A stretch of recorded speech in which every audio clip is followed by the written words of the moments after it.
You're tuned into Tampa Bay's RBLR Sports. Hi, hello. How are you doing? My name is Liz. That's Tom DePinto. Oh my God. This is RBLR Sun, and we're blinding ourselves with how much we love the sun today. And if you're not watching on YouTube, you just missed some hilarious shit. You just missed Tom blinding himself. So if you're new, for the love of goodness, hi, welcome. I'm so sorry. We're so hectic right off the bat. If you're returning, you know what to do. Hit the like button. If you haven't subscribed, hit the subscribe button at RBLR Sports on YouTube and at RBLR Sun FC everywhere else. Like and subscribe. It makes you a better person and easier to get along with, actually. Fun fact. For every subscriber, the Sun get a goal. Yeah. We save them. We don't know when we're going to use them, but yeah. We're building up for a couple years now. Yeah, hopefully. Liz, how you doing? Welcome back to Florida. Oh my goodness, yes. We were on the same sync. We were on the same wavelength there. I didn't think there could be a place hotter and more humid than Florida, but Carolina managed to do that. Honestly, it was so it was the point of my eyeballs are sweating grossness. Yeah, that's called crying, but yes. Really? No, felt fine to me when I was watching my air-conditioned office earlier today. Yeah, I'm sure. I was busy having giant pit stains. It's cool. Nice, very nice. Yeah. Tom, how are you? I'm good. I got I don't know. It's Tuesday night. I'm watching a little bit of footy. Still a couple minutes left as of recording in this DC Fort Lauderdale game. Is it still DC up by 1? It's 1-1 Fort Lauderdale right now. Okay. They did. My best friend Shania Gordon just missed a goal. So.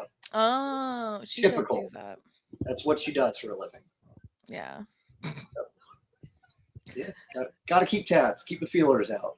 It's nitty gritty time. It's squeaky butthole season for the playoffs because we are 2 game weeks left in the season, 1 game left for our favorite team, the Tampa Bay Sun.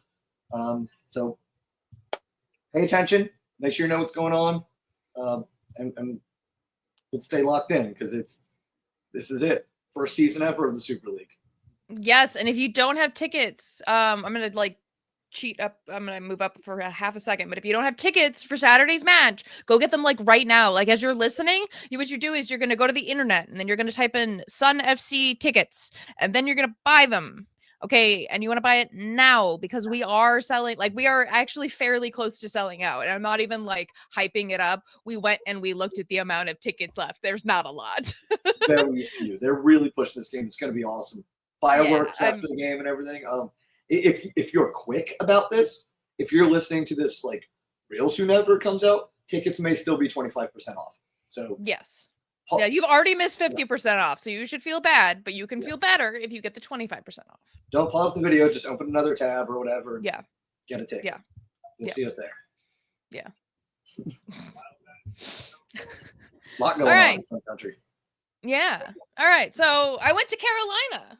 Yay. Again. I watched the Sun play again in another goddamn draw. I witnessed them at the beginning of the season at the first away game, and it was 0-0, and I go at the last away game, and it's 1-1. What the heck and heck? Hey, it's a good Carolina team, Liz. You can't. It is. I have at one point in here, I just have Carolina good. Carolina good. Yeah, we're so used to saying, "Oh wow, that's a bad team, isn't it?" No, we've played Dallas lately, who are still in a playoff spot, but have been bad. We played Lexington lately. Everybody is bad, it feels like. And then you play Carolina all of a sudden. It's oh my God, there are other good teams in the league. We have to be careful all of a sudden. We have to make tactical decisions and play smart soccer. Be careful about things. Yeah. Shit, we're going to have to do that this weekend with DC. Yeah, DC is playing like a team that doesn't realize they've been eliminated. Yeah, DC's playing like a team like they think they're in playoff contention. Yeah, they're fighting. I don't know where this was earlier. Oh, it was the coach, wasn't it? It was the coach. Sorry, Frederick Briand. Yeah. Yeah. All right, you want to get into this Carolina game? Yeah. So we have either a 4-2-3-1 or a 3-5-2, depending on who you ask. We're going with the 3-5-2 because that's what I wrote down. Yeah, that's our preferred formation at this point in the season. Wait, you Denise likes it. We like it. It helps us control the midfield. We've got so many good midfielders where it's like, let's just put them all out there and see what happens kind of type deal. I think good wide backs, good left backs, right backs are kind of hard to come by in the sport in general. So why not just load it up with midfielders and let everybody be adults out there? They're all professional athletes, so let them play their game. It's not, don't coach them or nothing, but like the more you can let them be themselves, the more confident they are, the better they can gel as a team if they all feel better about themselves. And I think that's been a big thing with Tampa Bay Sun lately is we have gelled as a team because we've become better individual players, I think. Yeah, no, for sure. Also, you edited my lineup, which was rude. Oh my God, I did. Yeah. I deleted something. You did. So now I have my other notes. So we had Flo and Hannah Keene starting up top. Yep. And then center mids we had as Nacello, Giamona, Haugen. Mids we just had for calling them mids. The midfielder. I don't want to. I'll never call him Jade Moore, Jordan Listro mid. I love them. It's we had Moore and Listro, and then our usual backline of Paige, Hendricks, Bissett, with Sydney Schneider in goal. It's very much what the lineup has been lately. If you've watched the last couple games, you don't need us to tell you too much about it. It's what we've been trotting out there, and it's what's been working. This was obviously, like I've been saying, Carolina, great team. This is a good test to see if the lineup and the plan and the tactics are working because of who we've been playing against or because of who we've been playing on the field. And I think it was a good proof of concept. I think we really held our own in what was a 1 versus 2 game.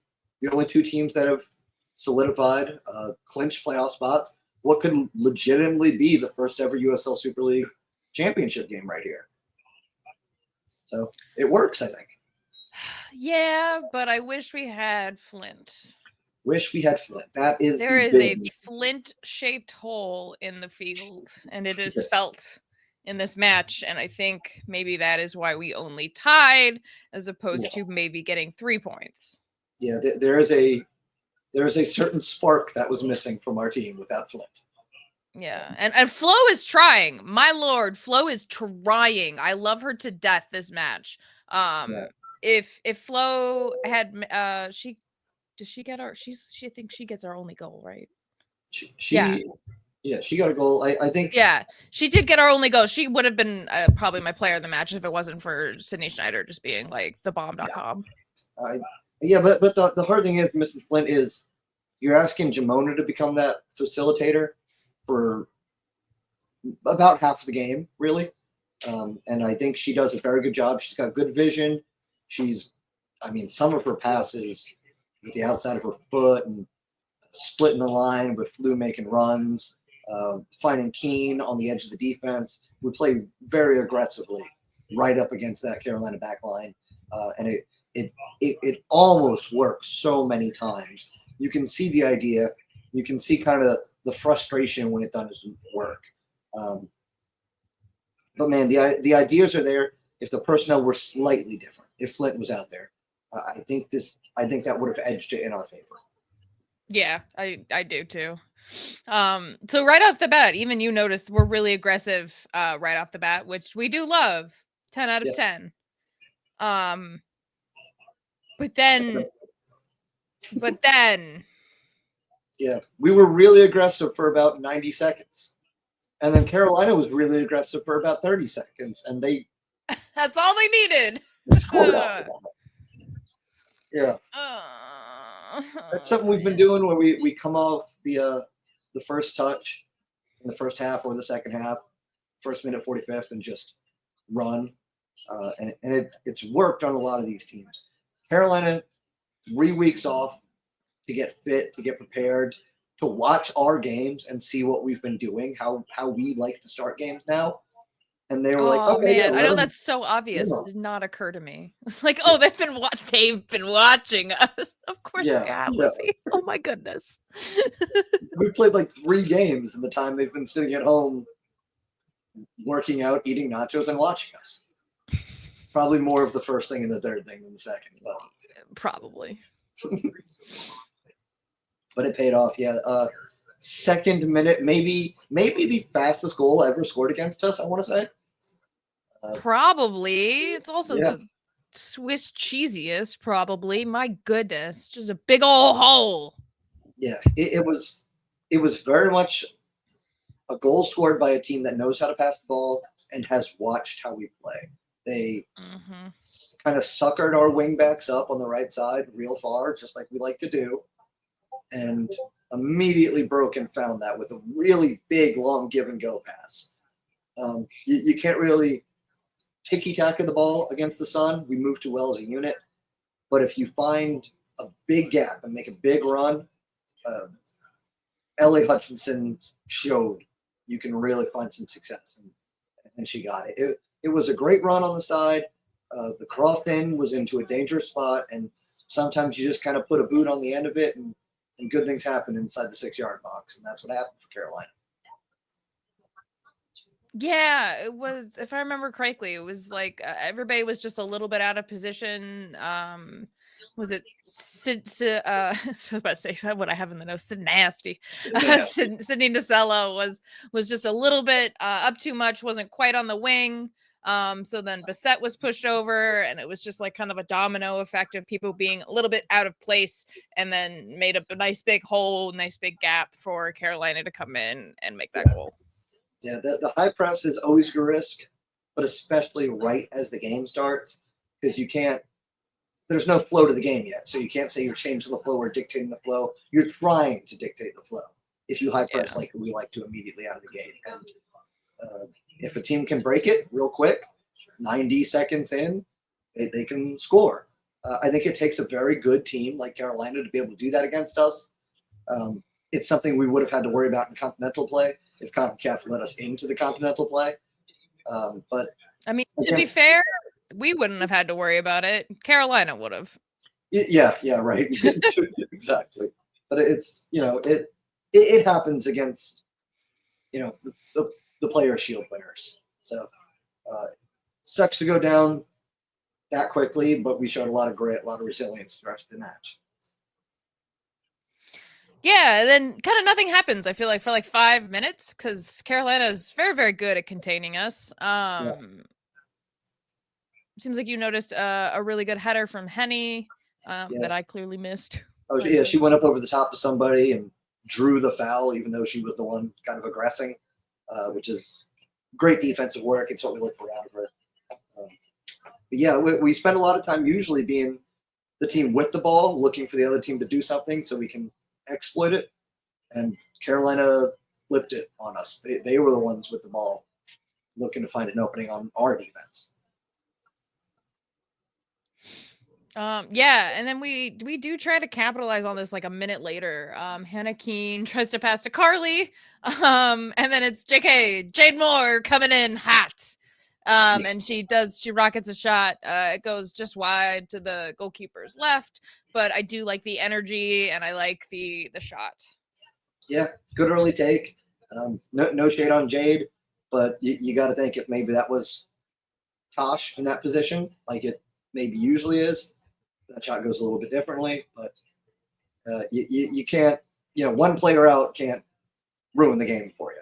And I don't think it does, but it's she's such a great player, obviously. Her presence, her lack of being there is felt. Yeah. And there was just a funny moment where Hannah Keene does like a whole, like, she trips and just head over or legs overhead, fit like what we used to call a fish flop in dance class. Because there's an actual nice name for it. But when you do it like that, it's called a fish flop. Yeah. It's effort is what I call it. Okay. Okay. Fair enough. And then like a minute later, Haugen shuts down a really nice Carolina shot. Very proud of her. And like you said, determined not to let another goal come from that side. Very happy that she has that fire under her butt now. Wish she had it earlier, but when we get it, we get it. Yeah, it takes a little bit to lock in, but she ran her ass off to recover, and you like to see it because we ask a lot out of the players on the wings there. Nacello, Haugen, Paige, all those girls. So like when you got to get back on defense, you really got to get back on defense in DSB's system.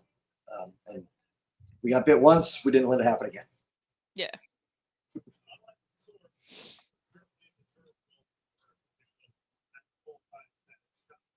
Yeah, I took a picture. You like that? Yeah, I know. I see that. Sorry to listeners for the random silence. Tom has added pictures with diagrams and lines. Yeah, trying to make things a little bit clearer for everybody. I'll post them on the Blue Skies. You can see what I'm talking about later. Yeah, we got to figure out with Eureka if there's a way to actually post like images while we're doing this. Oh yeah. Oh my God, we're gonna be like a local news broadcast at that point. Yeah. Yeah, but what I liked here was, like I said, Harley had to move into that center midfield spot and become a facilitator. And her vision, her passing was on full display. It didn't result in anything, but she's seeing the gaps. She's seeing the runs. She's hitting these crazy outside of the right foot, ridiculous sort of spin on the ball, just trying to get the flu. Or I could do that. But it's something that I think she's had to rely on more as a passer, just because teams have kind of locked her down a little bit more. The goal scoring touch hasn't quite been there for her, but she's fallen back on being the fantastic passer that she is as well. So it was kind of a joy to watch. It's frustrating from her perspective and from ours, seeing it not quite connect, but the idea being there, getting hot at this point in the season, you'll have to see it. Yeah, no, and unfortunately, this is also the first of way too many offside calls. Yeah, 6. Oh my God, so many. Yeah, more in the first half than the second half, but still. Yeah, again, frustrating, but like it shows intention is what I like to think. We're trying something. We're playing aggressively. It's a lot of it is that kind of midfield or center pitch triangle of the two forwards and the one center midfielder, Jamona. They are often allowed in the system to play a very aggressive style where they want to pop up, let the whole rest of the team act as a wolf pack, move around, try to attack the ball when it's there. The wing backs are playing on the wings, but it's always that center of the pitch where we want to get the ball. We've relied a lot less lately in the past month or so on long individual dribbles up the sidelines like we were kind of doing for a long time. And I think it's something that's working for us. I think the philosophy, the formation, it's all really coming together. And it's creating something pretty unique in the Super League in that we're not just a good team with good players, but we're well coached. There's only a few teams you can, if you're being totally honest, you could say that about in this league. And I get it because it's a first-year league. It's going to be some bumps in the road. But, man, Tampa Bay and Carolina look like the first and second best teams in the league. That's for sure. Yeah, honestly, being there it was really fun to watch this game, but it was also really infuriating because I was like, we're both so good. Why are we both so good? We want us to just be good. Yeah. They had a great crowd out there too, right? 6,000 people they reported. Yeah, it was like 6,300. Okay. I want to say, and it's like a 10,000 seat stadium. So like Mike was saying, we were watching, like, I know everybody likes to have those nice round numbers, but like if you put them in like an 8,000 seat stadium, that place would be bumping. Yeah. And that's what's nice about Big Jam is it's pretty much about full all the time. So this weekend sellout is going to be really nice. Yeah, we're going to speak that into existence. We do some good work For the next couple of minutes, Paige saves a goal, knocking a ball away from Mia Corbin. Definitely any ball is deadly at the feet of Mia Corbin, so great job on that. Haugen also about 2 minutes later in the 20th, does good to shut down another Carolina player, gets a foul. All good. And then, sorry. Carly does some good work in the 21st minute. Sorry, I was a little bit early. Carly does some good work in the 21st minute. Flo wasn't quite ready to get to the ball in time.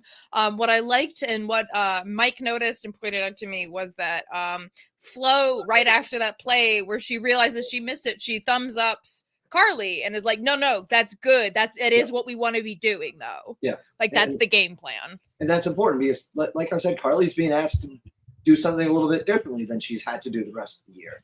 She's filling it for Flint. She's not the target anymore. We know for sure that Cecilia Flew is the striker. We've got forwards. We got 2 or 3 forwards in reserve with Clark and Goins. But Cecilia Flew is a pure goal-scoring striker. So for Jamona to kind of move and be asked to do something different shows a lot of maturity in her game. And I think it's clicking. It's so late in the season that you want it to be maybe a little bit sharper, but it's the first year this group has been together, just like any group in this league. So whenever it happens, it happens. It's kind of a crapshoot the first year of the season with 8 brand new clubs. So whoever gets it together quicker, it says a lot about the coaches. So it says a lot about Denise. It says a lot about Philip Poole, the Carolina coach, how good they are. But man, we got an identity, and that's what you want at your club. Yeah, absolutely. Because 2 minutes later, we get a goal. Because the keeper makes the worst goal kick I think I've ever freaking seen. It like almost goes directly to her. Yeah. And then Flo's like, 3 defenders? That's nothing. I'm going to take care of it, and then I'm going to score a goal and look amazing doing it. It was bizarre to see. And I know Leshnak isn't like the Carolina number 1, right? So no, I think McClellan did. McClellan, exactly. Yeah. Yeah. So I wonder what that was, because I don't think I saw McClellan on the injury report. But she got in her own head, Leshnak. It wasn't even a goal kick. It was like way up on the top of the 18. It was offside. And she was like yelling at her back line like she wanted them to move up or somebody to make a run that wasn't happening. And then all of a sudden she runs up and boots the ball across the field directly to maybe the most dangerous striker in the entire league. Like, girl, do not do that, please. For your own sake, I feel bad. But yeah, Flew nailed it. Started her run sort of towards the inside of the field, and it absolutely froze number 12, Sydney Studer. Because, I mean, she did the right thing as a defender. You got to guard that inside, that good angle. But she kind of baited her that way and then played it back outside a little bit, and she can score from wherever she wants to once she gets that little step on you. She's a world-class player. She'll be on the Denmark national team in the World Cup sooner than later. Absolutely, yeah. And I think Mike said something similar too about the defensive the player who was playing defense. Sydney. I can talk words. It's your job. Mike said something similar about like, she technically did the right thing. It just didn't work. Yeah. When you're one-on-one with, like I'm saying, maybe the best striker in the league, you're going to be lucky if it goes your way. Yeah. There's a lot of just kind of containment, I feel like, going on during this game. We really have each other's number. Yeah. I think in the most annoying way to watch if you're a fan on either side, quite frankly. Yeah, I think as a neutral, it's probably these Carolina Tampa Bay games have probably been a joy. As a Centaur Sun fan, they have been torture. Yeah. But yeah, we're the only team they've never beaten. They drew us both times up there in Charlotte. We've beaten them both times at Big Jim in Tampa. It says a lot about like how we get up for big games. Yeah. It also says that I might only go to draws. Yeah. Way. Maybe tell your friend in Charlotte to like move to Dallas or something. Okay, I'll let her know. Yeah, because we like losing out there. Yeah. I'll take a draw on the Cotton Bowl. All right. A couple minutes later, the 29th, Giamona passes to Keane. She cuts back the back line. Keane runs on, but instead of like a quick shot, she takes like one extra step, and it was one a little bit too many, unfortunately, which I understand she needed it to get set. Yeah. But she does kind of fumble it after that, and it's kind of a missed opportunity. Just kind of stinks, but I do like that we have the opportunity at all, I guess. Yeah, there are a couple things in this game that are like half opportunities where if the bounce had happened a little bit differently, or if one person had been standing somewhere else, it could have been great. But there was some really good work on that play by Carolina's right back, Addison Merrick, coming way across the pitch and putting the contain on. We're playing a good team. Even good chances aren't going to be good chances all the time. Yeah. I guarantee this was not the first time I said this, and by the 31st minute, but Schneider, great confidence save. Yeah. It's going to happen a lot this game. Yeah. Schneider's asked to do a lot. She looks great. Yeah. And then a couple minutes later, offside for Giamona. Again. It's just going to happen again and again. It's not something I hate. It's obviously frustrating. Especially it's annoying when we're so close. So close. So close. But yeah. Especially as a fan that travels away to watch your team just I'd like to see something. Well, no, okay, I can't say something other than a draw because that could mean a loss. I want to see a win. I wanted an upset. I wanted Carolina to be like, oh no, we have to wait another week for the stupid shield that we already know we're getting. Right. They had like 2 games left when they lifted it. Like, great job, we know. Yeah, I not to sound like a salty Tampa Bay fan, but even then I was like, yeah, we knew you were winning it from like what 5 games into the season, whatever. Exactly. I don't care. Let's see what happens at the end of the season. Let's be serious. They won the Shield after 6 weeks. They were just good to start the season. Yeah. Bad in the middle. Let's hope they are okay at the end. I know, but I still never got to make that Carolina decent meme, and I'm very mad. Good for Carolina. You were better than decent the whole season. The whole season. They did have they had a descent, and we got they had a descent, but they were still better than decent, which was annoying. They had an ascent after they had a descent, which I hate it when they live up to their name. Ugh. It's funny when the Rowdies live up to their name, but it's not funny when Carolina does.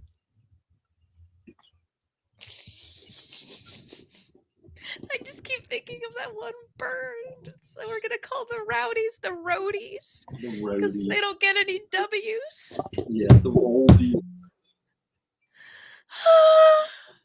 Once per show, we're allowed to talk about how bad the Rowdies are at this point, I think. Yeah, so if you want to see a team like tie and or win, you should come to a Sun game. So we do. Look, we've been through it. We as a fan base, as the Tampa Bay Sun faithful, we've been through a lot. Back in October, we were bad. Remember that, Liz? We were okay. We were all right. We were never really bad. We were never really bad. Like, we never hit 6th or 7th, or we never hit, I don't think we even hit 6th. No, I don't think we did. We? I don't think we ever went lower than 5th. 5th out of 8 is bad, right? Come on. We're trying to manufacture like hardship, like we really earned something here. Yeah. We're a good team. Sorry. No, we've been fairly solid all year, honestly. Yeah. Like even our downsides, we were just like, but there's potential. Yeah. It's the visas. All of our visa players. Can't wait for that to just start all over again next year. Exactly, right. Yeah. All right, yeah. You said 36 minutes. We finally start getting into it with Riley and Paige on the sideline. What do you think their relationship was like in the locker room? Do you think they were friends? Because there's been 5 months. No, I don't think there's any love lost there. Quite frankly, so. I don't. I'm gonna be honest though. Riley's a bit of a shithouser in that she'll egg it on. Yeah, she goes down a little bit easy sometimes. And I would say the same of most players, quite frankly, because that's just kind of built into the game now, unfortunately. But I want to say Riley definitely throws some words, maybe some snide comments, and I love her to death. I took a picture with her after the game, so I don't say it really not liking it, but it does add some spice to the game. She is this podcast's favorite non-Sun player. I know Amina Ekic is up there, but it's Riley Parker still. Yeah, she I think she knew how to get under the skin of probably especially Paige.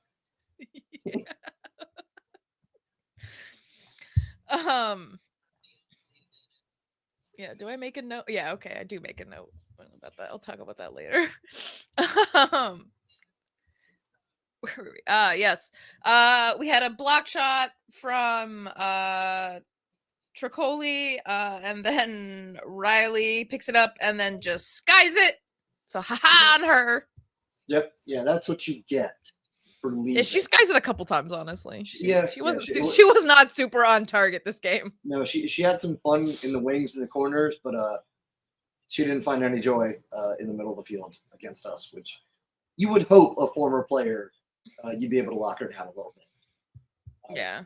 But yeah, heading into the end of this first half, Carolina was really kind of making us work.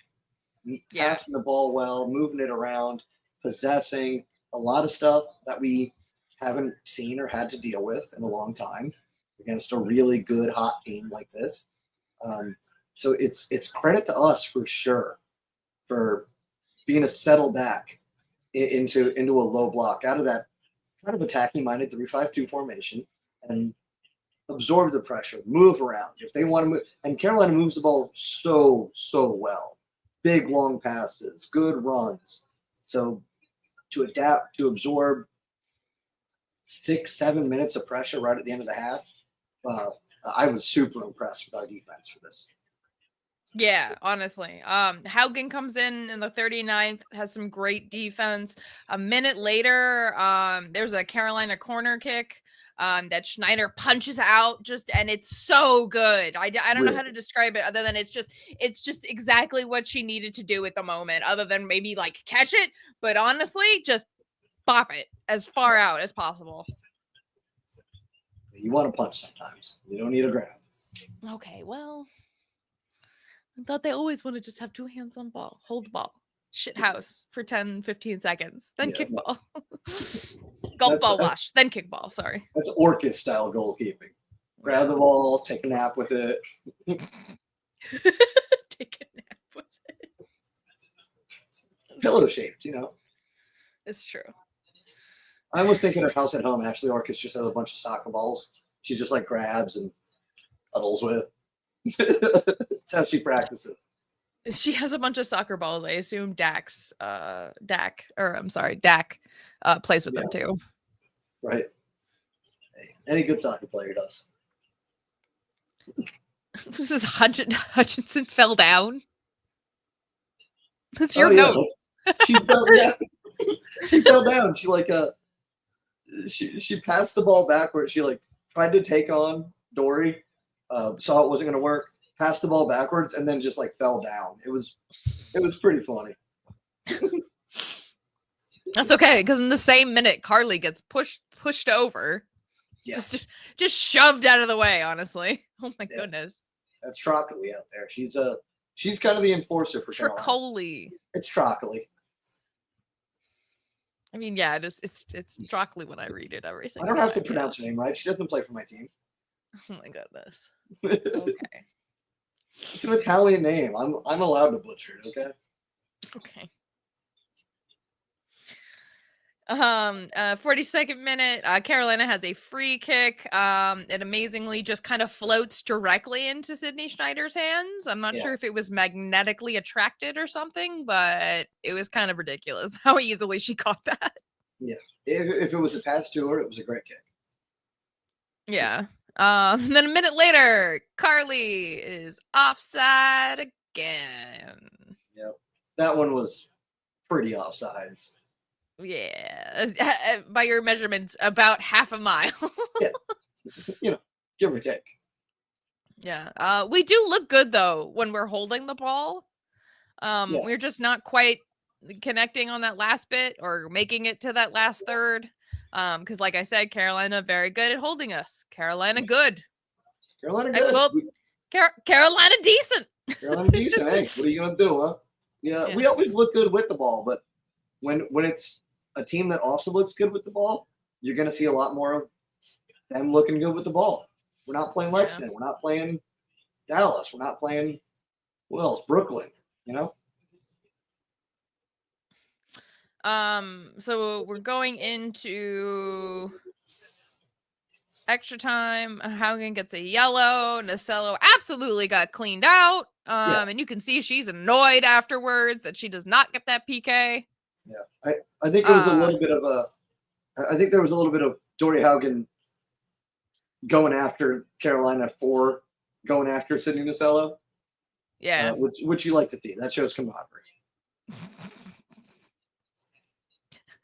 And then to end the half, Carolina sends a shot high. Yeah. And that was kind of it.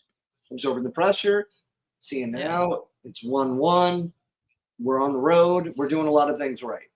I think Denise comes up with some things at halftime that are very interesting. I like her for Coach of the Year. I know it's probably going to go to whoever wins the championship. You know, that's how these. Or it'll go to Carolina's coach, I guess. Yeah, Philip Poole is fantastic. I've liked him from the get-go. I've liked him and Spokane's coach, even though she's stepping away. I thought she did fantastic with what she was given. She doesn't have the same sort of resources a center Sun have, so she deserves a lot of accolades. But I think Denise, and I know there's some bias there because I watch all the Sun games and only most of every other teams, but there is some real tactical stuff going on when Denise is being asked to have to do it, and we'll see that in the second half. We make some tactical subs, some stuff that's not like for like, some stuff that is responding. I really like it. I really do. Could DC have done us a solid and beat Fort Lauderdale? No, 1-1. Honestly, I don't mind.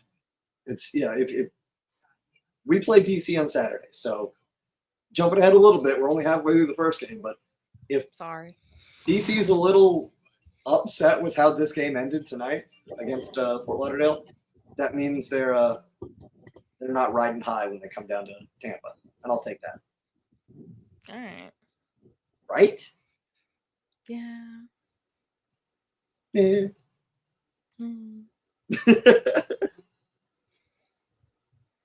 Right. So we come out kind of second half. I think Mia Corbin has a chance. She's one of the Golden Boot leaders, so she's dangerous. And I think after that, right about 49th minute, right after that Mia Corbin shot, we make what is, in my opinion, one of the most interesting substitutions this team has ever made in the entire history of our club. All right, we are not asked too often to make something that isn't a like-for-like sub. We did something extremely tactical here. We saw the 3-5-2 was fine. It was doing what it needed to do, but we also saw how much possession Carolina had. We take Hannah Keene out. I think, she's going to come out at some point. She's still coming back from an injury. But we take out a forward with Hannah Keene, and we sub in Gabby Provenzano, who is a defensive-minded midfielder. And that's not a like-for-like sub. That is an interesting tactical thing to do this early in the game, 49th minute. So what ends up happening is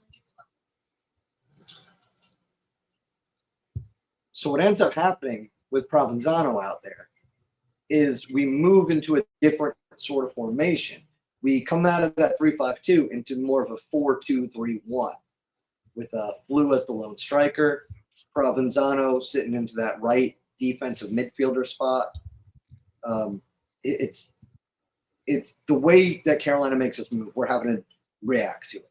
We send Carly over to the left side, and Jade comes into the middle as that center spot. And then you got, I drew this out. I should have kept it because it is extremely interesting. So what? No, I know. I'm the audience will see me going like pointing, but like she went there, and then she went there. Keen off the field, flew up top. Jamona from the middle to the left side. Yeah. More from the defensive midfield into the center spot. Haugen, who's on a yellow, mind you have to be careful with her, drops back into sort of a more defensive spot. Yeah. Listro moves over to the left. Gabby into her preferred spot where Listro was. So now it's instead of being Moore and Listro as the defensive midfielders, it's Listro and Gabby. And your three attacking midfielders are Jamona, Moore, and Nacella, who are up top. And now you have a 4-back, much more defensive. Paige, Henny, Viv Bissett, and Dory dropped much further back. I think with Dory further back, she's being asked to run up and down less and get herself into sort of less dangerous situations where she might find that second yellow. If you're a pure defender, you're not going to be out of position and have to do something crazy, not have to make a ballsy tackle, you know? So having Gabby there, filling that same sort of role, but also moving the gravity of our team more into the middle of the field, because she's great with the ball. She's great vision, good lob passes. We've seen it a couple times. She's an NWSL quality player that we have snagged in Gabby Provenzano. And so we have shifted into a more defensive formation. And I think it ends up paying off a lot. We've done the Sydney Nacello side switch. She's now over on the right. Everything is different. You know, we want to give this different look to Carolina because we know they can make us move and create dangerous chances against our preferred 3-5-2. But when we settle into something a little bit lower and absorb their pressure a little bit more, I think we get a lot more confident. The commentators don't like it. I don't know if you noticed that at all, but they're saying, oh, this team has to do something in the middle of the field. There's not enough rotation. And it's like the rotation happened. It was one big rotation. We're relying a lot less on multiple things happening in multiple places and instead just focusing on being a sound defensive team on the road against the best team in the league statistically. So I really like this. It's huge. It created a lot of opportunities for Carly Jamona on the left side because all of a sudden she's freed up. She's allowed to run. It's a different look for the Carolina defense to have to match up against. Now you've got every single Carolina defender has a different player they're marking up against now. Not to mention the constant, ever-present, looming threat of Denmark U23 national teamer Cecilia Flew charging out of nowhere. We've been playing on the edge of their back line all night, and it's such a different look, especially after weeks of pretty much exclusively running the 3-5-2 and knowing that Carolina has had 3 weeks to rest and watch us, to give them this different look. I know it doesn't pay off with another goal, but it also doesn't allow another Carolina goal. But to give this different look shows some versatility in our team, in the depth of our team, to be able to put Gabby out there. It's juicy stuff. I really think it is. It's tactically interesting. It's intelligent. It's well-disciplined soccer. And I think it just says a whole lot about who we are as a club and what we are able to do going into the last half-month championship season. So I was really, really impressed with Denise for this substitution because it's not your standard like-for-like sub that you see out of most teams in the world. This was something with intention behind it. And I think it obviously didn't pay off in the metric that counts, the score. But, man, it created a lot of other interesting things. And if you're going to bust this sort of move out, it's like when an American football team has a trick play and you save it for a game that matters. That's kind of what this felt like to me. You know? So I love this. I saw this substitution happen, and I locked in because this was this was incredible football. This was great. You can even say it didn't not work. It technically worked exactly as well as the formation before, which is not bad considering the 3-5-2 is our standard. Yeah, I like that we have two. We can alternate like this. Exactly, and this is a more defensive formation, more defensive positioning. So it's not entirely fair to say it didn't work because it didn't produce a goal.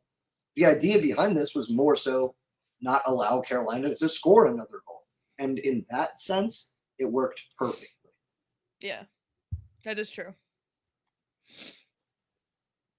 So now that my tactical nerd rant is over, we can move on a little bit. But man, I was so impressed. I can't ever say it enough. Okay, and I hope DSB makes it this far in so that she can hear how impressed you are. Yeah.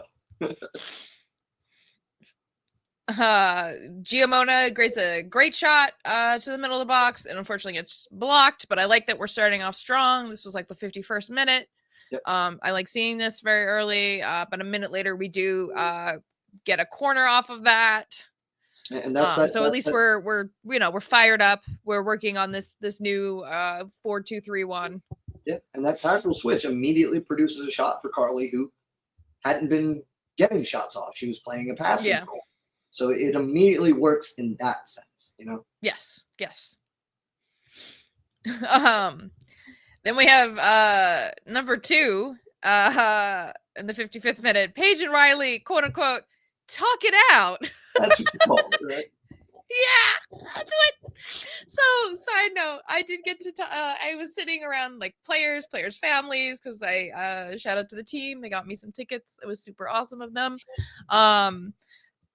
I was sitting next to 2 former players of DSB. I don't remember where. I assume it was USF because they knew Jordy. Okay. Yeah, it had to be USF. What am I saying?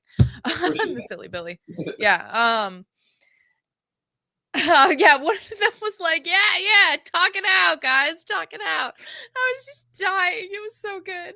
That's the kind of shithousery I'm here for.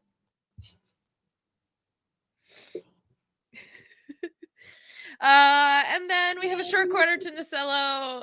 She tries to take a run into a box, win another foul off of it, but not quite yet. Yeah, I think she went down a little easy once she got into the box. Yeah. But I think it probably should have been a foul outside the box. Ellie Hutchinson tried to like pull her shirt off of her, I think. So to not get a free kick off that was a little frustrating. I know Nacello knows that's a big part of her game, so she's not going to dwell on it too much.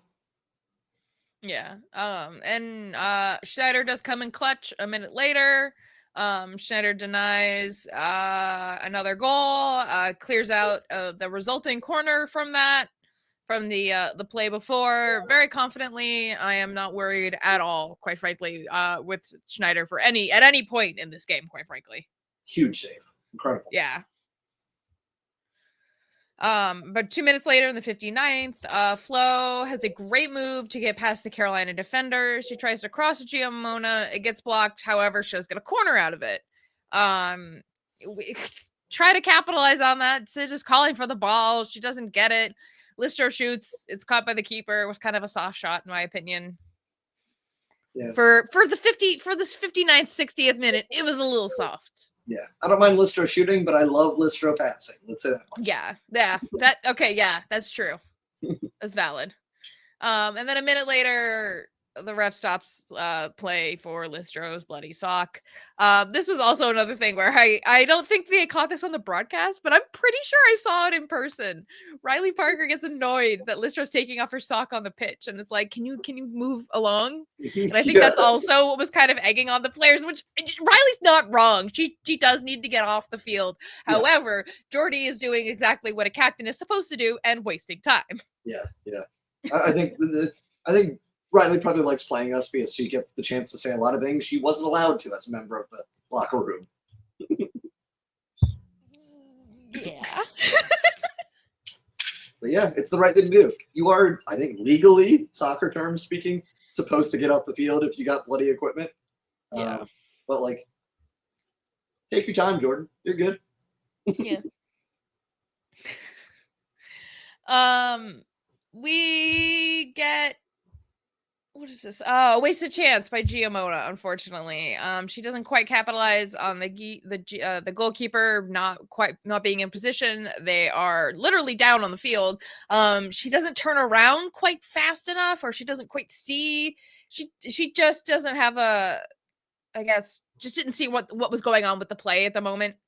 It was just weird. It was a bad. Yeah. It was a weird bounce. It was, like I said, there's a couple chances in this game where somebody else was a footer or so this way, or if the ball had bounced a foot or so less or a different direction.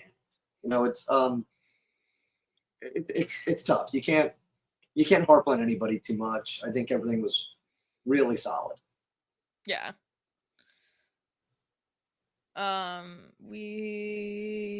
So there's a lob pass to Gabby to Jade, draws the foul, which gives a yellow card to the keeper. Giamona takes the PK. It's a better PK than last time. Yeah. But it's still saved. And granted, this is the best team in the league. But god damn it, why didn't you postage stamp it? Yeah, she angled it more towards a post, but it's, I don't know. You got to be getting frustrated. She's doing a lot right still. But when you get these opportunities, you can't say, "Oh God, you're screwing up so much," because it happens. But 2 saved penalties in a row is tough. We know she's a better player than this. Is why it's frustrating. If we didn't think she was as good as we know she is, it'd be one thing. But for this to happen twice, I don't even want to say "Oh, I'm not mad, I'm disappointed." That old trope. Because it is disappointing, but because she knows she's better. We know she's better. I don't know if we give her the chance, honestly. If there's another penalty kick against DC this weekend, I'm begging you. I'm begging DSB. I want her to score in the run of play. I want her to score an open play, and that's it. Yeah. There we go. Yeah, because it's tough right now. Yeah. She needs a score and open play, and then she can take a PK. Yeah. What I say is, I have very much authority over the team, and what happens? Yes, this is what you need to do. Yeah. Local podcaster. Yeah. Who still gets mixed up on positioning. Yeah. About a minute later, we have Parker Goins comes in for Jade Moore, who, and I'm gonna just say this right off the top, I was not impressed with Parker Goins this match. Yeah, I think a little slow, maybe a step or so behind where she needed to be. But the whole game. The whole game. She came in the 64th. Yeah. Okay, but then for a solid 30 minutes. Yeah. Yeah, I mean, she never quite gets in the groove, and I hate to say that it also, it doesn't feel like she was, 110%. I think we're going to say this about the whole. You know what it was? Carolina looked like they were playing a playoff game, and we did not. Yeah, I think we can say this kind of about the whole next 30 minutes of the game. I think we can get through it pretty quickly, honestly. Is Carolina looked like a team that wanted to win, and we looked like a team that we're happy to try.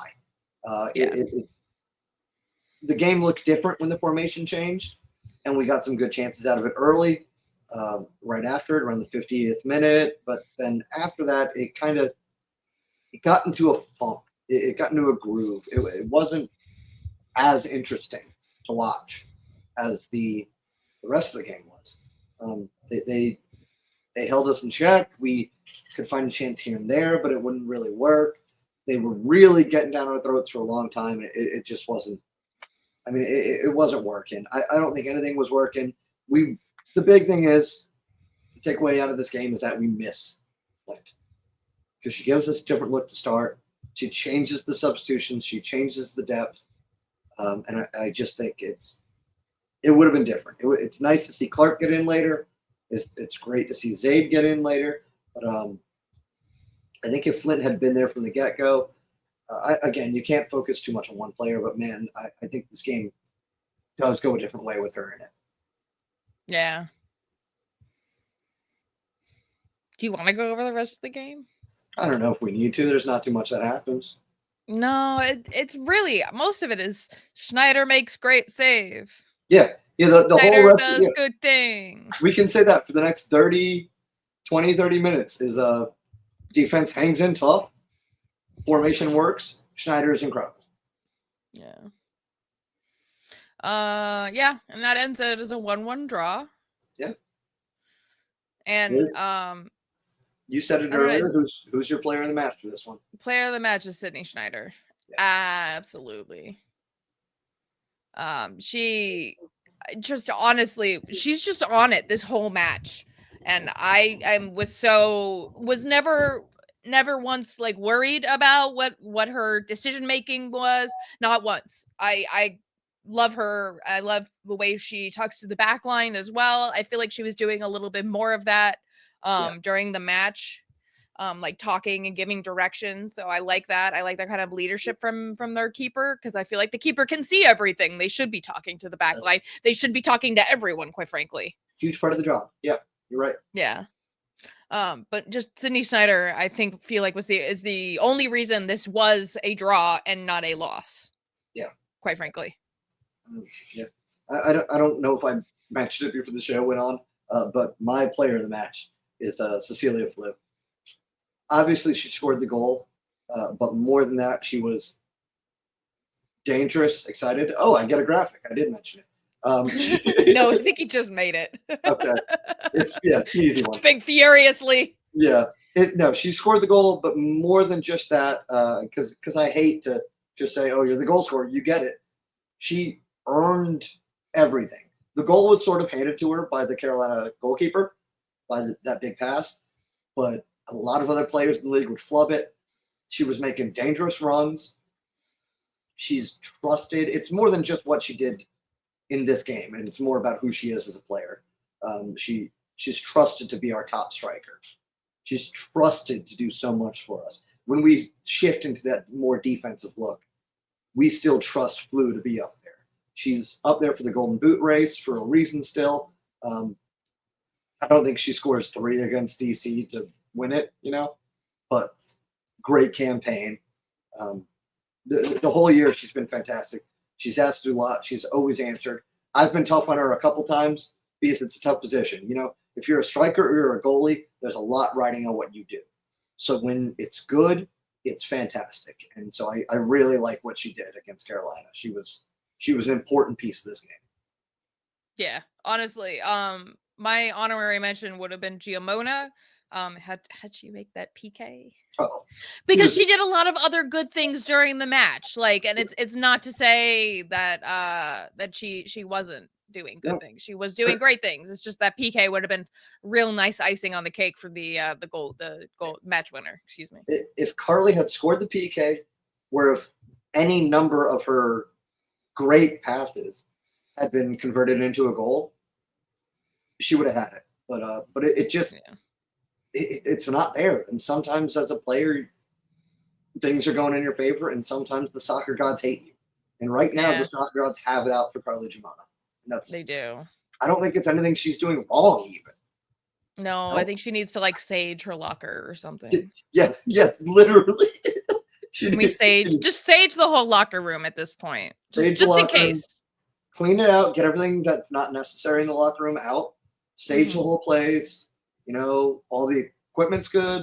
Spend a little extra time around Carly's locker, especially. Yeah. But, if we can bring in a Seminole medicine man or something, I think we need to do that just for her sake. Lord. Yeah. So Liz, we've talked about a lot. We got what should be a sellout this weekend at Big Jam, right? Yeah, hopefully. If you go get your tickets right now. Now. Subscribe, buy your ticket. Yeah. All those things. Yeah. Yeah. We play DC Power, who are eliminated. They are the 7th place out of 8th place. They honestly not playing like a 7th place team. I rate them higher than I rate Brooklyn. I might rate them higher than I rate Dallas right now. This is a DC power team that doesn't know they've been eliminated. They haven't looked at the standings. They have no idea. Phil Nana has this team clicking in a way that DC United legend Frederick Briant never did. So we can't overlook this. We got to bring the energy. We got to bring the passion, bring the noise, because this is a DC team that wants this match. They don't care that it means nothing to them. They don't, because it does mean something to them. They're playing for pride. They're playing for themselves. They're playing for each other. It's exactly what you want out of a team at the end of the season, regardless of the position, regardless of what the playoff picture is. If I'm a DC fan, and there are several of them, if I'm one of those dozens of DC dozens of them, dozens of us, if I'm one of those DC fans, I'm loving what I've seen in 2025. Yeah, and you're like, why didn't this happen in 2024? Yeah, I'm loving 2025 just as much as I hated 2024. Exactly. Yeah. So yeah, this is a good team. This is a team who's on their form is loss, win, loss, draw right now, and that's a 0-1 loss to us. With it took Flu in the 88th minute to win it for us. That's a 1-0 win over Brooklyn. It's a 3-2 win over Dallas. It's a 1-2 loss against Spokane and a 1-1 draw just yesterday, Tuesday night, against Fort Lauderdale, who are Fort Lauderdale, a team that is pushing for a playoff spot, a team that needs these wins desperately against a DC team that is just happy to screw it up for them. And they did. Granted, it was a late Fort Lauderdale goal, so it was kind of more Fort Lauderdale screwing it up for DC than anything. But yeah, we can't sleep on this DC team. No, absolutely not. No, absolutely. Loza Bear, the Ethiopian national teamer, has been firing on all cylinders. She scored in both of their last two games, and they've been huge goals too. I love what they're doing. I love what Coach Nana has them up to. I think you keep him on if you're the DC front office. So they're a dangerous team. We're better at home than we are on the road. We always have been. Especially the bigger the crowd, the better the team. I know we come away with the win against this. For me, it is a 2-1 win for me. It is a late 38th minute goal by Flu off of a pass, a through ball by Jordan Listro. I think she splits the defense. Flu gets on the end of it, knocks it through. And I think, hope, pray, I'll stage my own apartment if it helps. Carly Jamona gets the second goal in the second half. So 2-1 for me. All right. I say 2-0. And super producer Eureka says 3-1 win. Yeah. Everybody in the world thinks we win, and we should. Yeah. Sunrise, our creepily accurate spreadsheet that Eureka has put together is 2-1 to us. Yeah.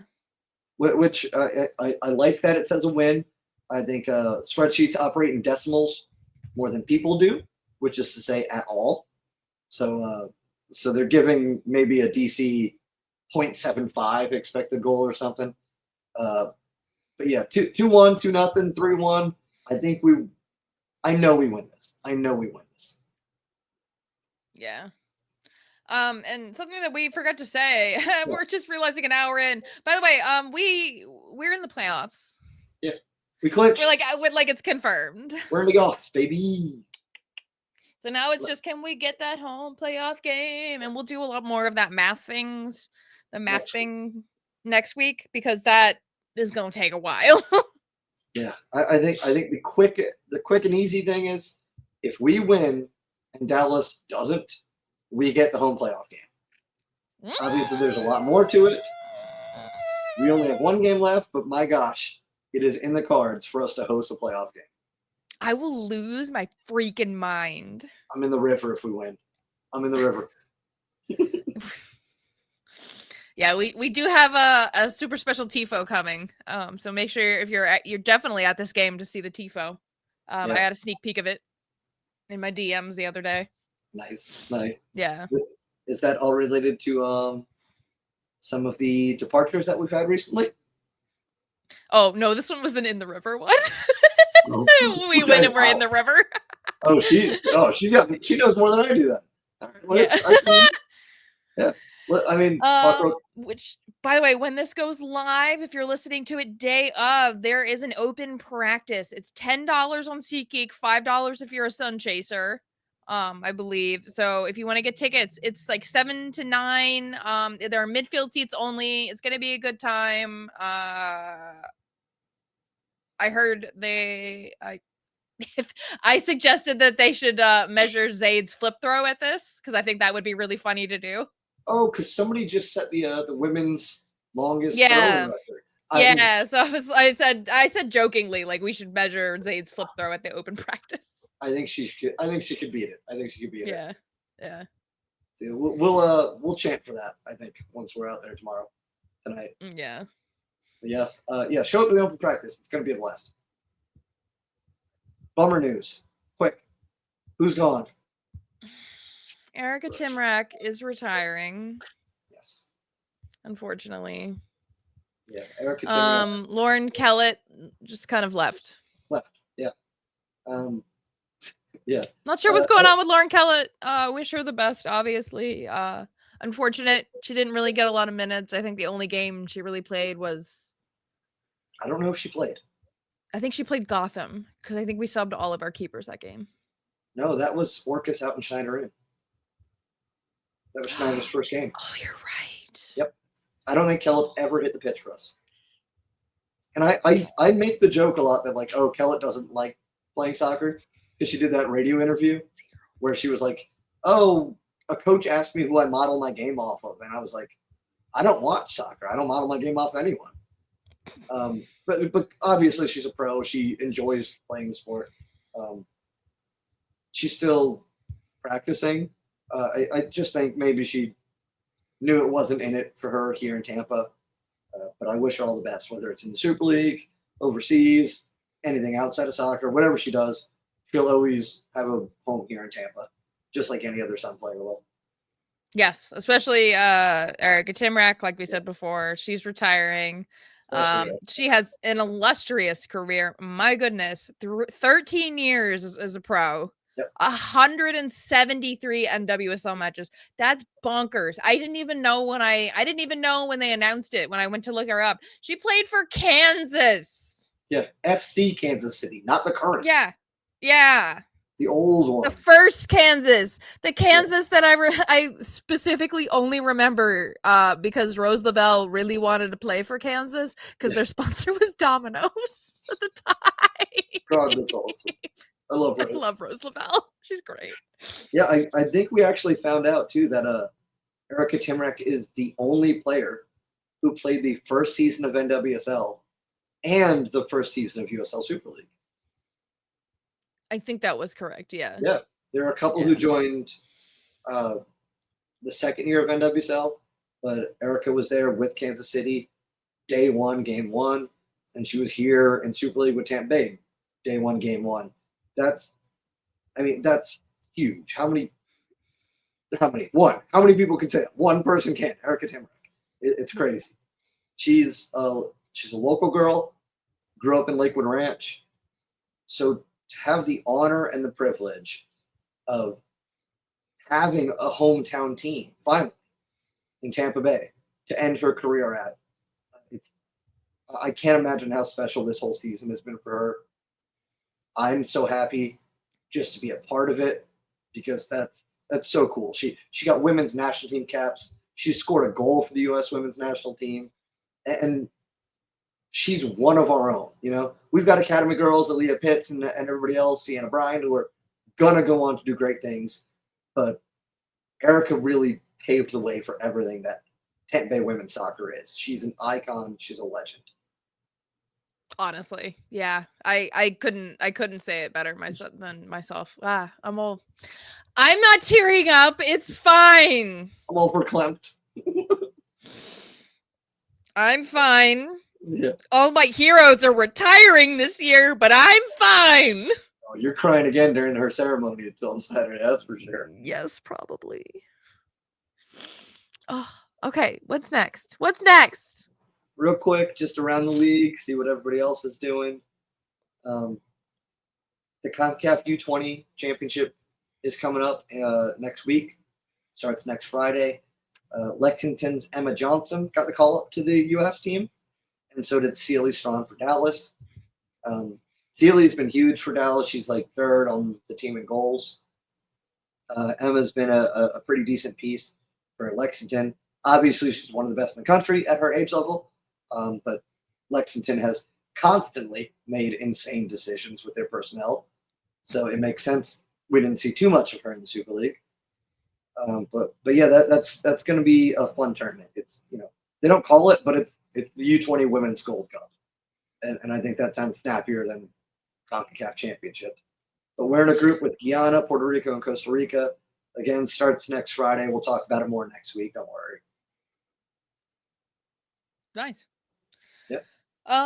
Recapping games that happened other than the game that just happened. Yeah. So last Tuesday, DC played Spokane at DC, and Eka got an Olympico because of course she did. She's incredible. It's kind of annoying, actually. It took a late Amina Ekic Olympico goal for Zephyr to get the 2-1 win over Power. If Amina doesn't stay in Spokane, I hope it's because she comes here. I like her. I think she'd look real nice in navy and gold. Oh, yeah. Hey, those are Bosnia colors, Amina. Blue and yellow. We'll buy the flag. Actually, we already have a Bosnia flag in the heat wave. We're just waiting for you to come here so we can fly it. Okay. Do you have the Bosnia flag? JD does. Oh, JD does. Excellent. Yep. Perfect. It was tropics related. It's a whole thing. Don't worry about it. Okay. And then Friday, Lexington played Fort Lauderdale, and it was a very unimpressive own goal win for Fort Lauderdale. Yep. Fort Loserdale. They very well may get into the playoffs. They patted themselves on the back for that. They sure did. They were real happy about breaking their 6-game winless streak, was it? Which they've just restarted yesterday with the 1-1 draw to DC. Ah, you're right. Yeah. So if man, the playoffs are looking rough. We're not going to sit here and do playoff math, but I will say Tampa Bay, Carolina, 2 best teams in the league. Dallas, Fort Lauderdale, Spokane, all are still alive, I'm pretty sure. Brooklyn, not technically eliminated, but eliminated. Whoever the other 2 teams that get into the playoffs, Dallas, Fort Lauderdale, Spokane. Spokane's hot, but Dallas, Fort Lauderdale, they are dragging themselves into the playoffs right now. Yeah. So as long as we get that, as long as we're in, we're not going to play Carolina because we're not going to end in 4th.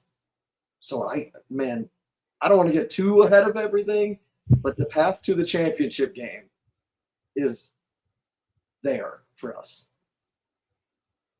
It may be in Charlotte, so get a hold of your friend. She's hosting several people. Oh, I gotta fly Allegiant again. But it's awful. I'm paying for leg room this time. Yeah, right, yeah. Hey, I fly Spirit most of the time, so I get it. Oh, they sandwich them in. I swear. Sorry, slight tangent. I swear there's one person's job, and their job is to be like, how many millimeters can we shrink every single seat so that we can fit in one more seat? One more row. Oh, no. Eureka's like, I've just bought a Prius. I'll drive. Miss Heatwave does not do road trip like that long. I don't do car road trips that long. Jacksonville is going to be pushing it for me. Hey, Eureka, you and me, buddy, all the way to Charlotte. Let's go. There you go. I'll meet you there. We'll broadcast live from the car. Yeah. All wrestling themes. Yeah. Oh, God. We're going to show up hyped, that's for sure. Yeah. All right. Other matches this weekend. This is the second to last match day for everyone but us, basically. Well, us and somebody else. Brooklyn, yeah. yeah. So they died Brooklyn. Yeah, Brooklyn. Yeah, Brooklyn dies this weekend is what we're getting at. Yeah. So Brooklyn will play Carolina on Saturday at 2 p.m. ? Why? I don't know. Whatever. Sure. Fort Lauderdale plays Dallas at Fort Lauderdale at 7:30, and then at the exact same time, Tampa Bay versus DC Power will be kicking off. I would pick our game personally. Yeah, I think. I mean, because I feel like Fort Lauderdale versus Dallas is going to be the battle of the mediocre. Yeah, that is a slap fight for the playoffs if there ever was one. Yeah. I think there's more riding on that game than any other game this weekend. Yes. God, I wouldn't want to watch it. I am excited to see Brooklyn just get murdered by Carolina, though. Yeah. Yeah. It's going to be nice. They're going to put them out of their misery hard style. It's going to be a case of stop, they're already dead. Yeah, they've been dead for 3 weeks, Carolina, stop. Oh, Lord. Yeah, everything is up to us at this point. The playoffs are in sight. Frankly, the championship game is in sight. If it's at home, if it's in Charlotte, I think those are the two most likely outcomes. Something we could always, fumble a ball and have to go somewhere else. But I think if I had to prognosticate right now, we're hosting Dallas. If I'm prognosticating, my God, could you imagine if we host Fort Lauderdale though in the playoffs? That's the juiciest, right? Isn't it? And then we win, and then we are truly the football queens of Florida. God, what? Can you imagine the gloating? The gloating. I'm doing it in my head already, and it feels so good. It's like somebody dripped caramel on my brain just thinking about it. I mean, let's be real. We're going to be gloating our asses off if we just finish and we're finishing the playoffs, and if they don't. Yeah. Oh, if we end the regular season ahead of Fort Lauderdale, whatever. That's our offer. Mike was asking when what is it, St. Totteringham's Day is, but it's St. Fort Lauderdale's Day. Yeah. For when they mathematically cannot finish above us. It's not yet, but I think it will be after this Saturday. It's coming. Yeah. Yeah. It's a great time to be a Sun fan, and you're gonna really know that if you're out there this Saturday with us. It's a great team for the 5 billionth time, go get your tickets. Because if you haven't a minute or an hour and 17 minutes into this, something's wrong with you. Go get your tickets. You're clearly a fan. Yeah. We'll see you. All right. That about wraps it up. Liz, this was lovely. Yes, Let's it was. go the Sun. Let's go the Sun! Oh, subscribe, hit the buttons at RBLR Sun FC, at RBLR Sports on the YouTubes. We'll do it again next week. We love you guys.